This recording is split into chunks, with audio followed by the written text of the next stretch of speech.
exigence politique nationale à ce niveau-là à porter. Et déjà, moi je fais le constat que les plans, les PDA, LHPD, les plans départementaux d'action pour le logement et l'hébergement pour les personnes défavorisées, n'incluent pas, ou rarement, cette question-là dans leur schéma.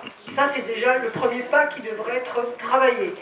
Après, il y a au niveau national, j'ai effectivement une intégration à faire aussi sur la question des bidonvilles et qu'elle soit rendue et présente dans les préoccupations de manière à ce que les axes portés par les actions plus haut niveau puissent être traduites après dans les services déconcentrés. Je pense que là, il y a un enjeu, effectivement, d'intégrer les bidonvilles à ce niveau-là de politique.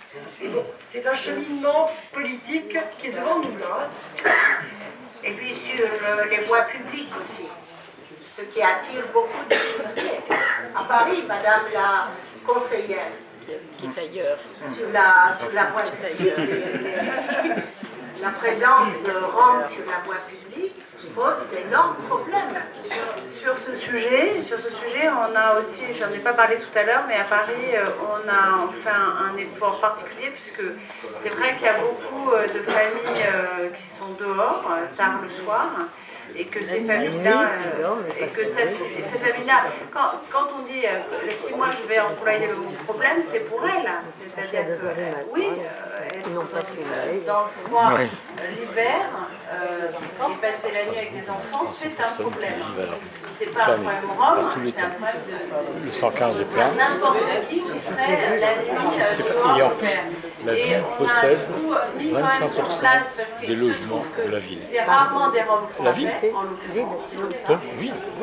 Non, en partie, pas tous. Mais il y en a plein qui sont vides. en sorte qu'il y ait des emplois et des marauds qui soient mieux payés avec des gens c'est une question de volonté. qui parlent le romani pour pouvoir aller dans les rues et pouvoir vraiment avoir un vrai lien et construire un vrai lien avec ces familles qui sont difficiles. Donc il faut une approche lente et importante pour pouvoir agir. Et ça, c'est quelque chose de nouveau qu'on vient de mettre en place à Paris. Et puis, C'est des rapports de force. Qui pourra être...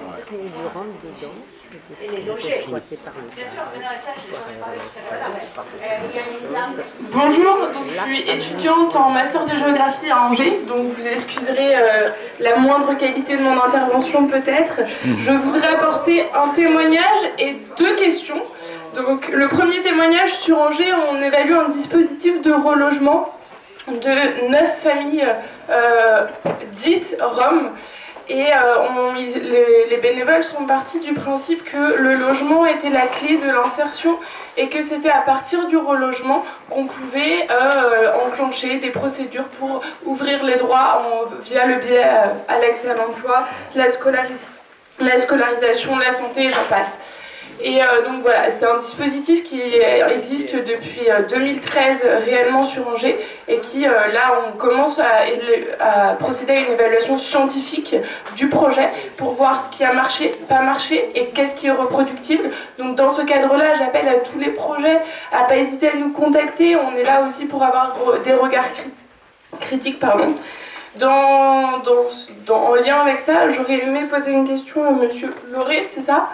Je crois que le projet dont vous aviez parlé au début était un projet qui était peut-être dans cette direction-là, où vous aviez pris le parti pris du logement peut-être au début, et on voulait, si vous pouviez en dire plus sur le projet en lui-même. Et une question pour Madame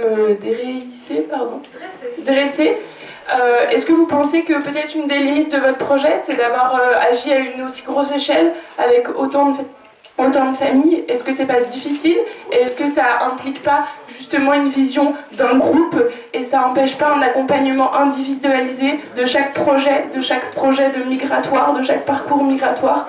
Est-ce que ça n'a pas été peut-être une limite de votre projet qui a conduit à avoir une approche de le groupe Rome, on va en faire ça? C'est juste une question. Du coup, c'est...